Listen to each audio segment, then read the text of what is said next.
欢迎收看6小时的财经快讯。首先这条是德国商业展望连续4个月上升，因经济复苏将在今年剩余时间内加强的信心增强。虽然近期状况衡量下降，但 IFO 研究机构的预期衡量从 89.7 上升至 90.4， 好于预期。制造、贸易和建筑业均在复苏，服务业略受打击。随着通胀降温和工资增长强劲，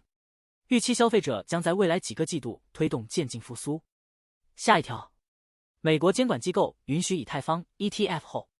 市场预期以太坊价格将上涨，但对需求强度的担忧挥之不去。Ether ETF 不具备质押功能，这可能削弱其吸引力。下面这条，受困于资金的万科以低于7年前购入价 27% 的价格，以 22.4 亿出售一块深圳地块，此举旨在增加资金流动性。下一条，日本政府首次上调1年来的工厂产出评估，称其显示出回升迹象，表明生产可能已触底反弹。让我们关注2024年接近5个月时，主要股指接近创纪录高点，华尔街预计涨势将持续，因全年收益和经济增长前景稳步上升。下面这条，阵亡将士纪念日周末期间，银行、邮局、股市和大多数零售商都关门歇业，但百思买、家得宝、宜家和沃尔玛等部分商店仍正常营业。下一条，中国完成迄今为止最大规模的半导体行业融资，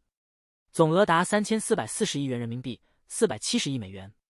支持习近平主席在面对美国限制获取最新技术的情况下，实现自给自足的目标。下面这条，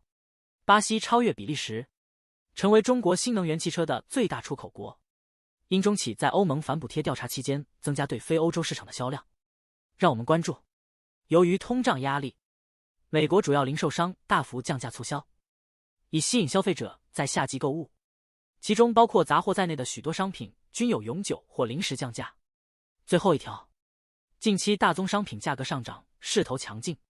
多达7种商品在3个月内涨幅超过 25%。 随着美国烧烤季到来，牛肉和猪肉需求增加。6月2日，欧佩克加将举行会议，讨论石油减产，而大西洋飓风季即将开始，或将对美国原油产量造成风险。以上是过去6小时的财经快讯，我们6小时后见。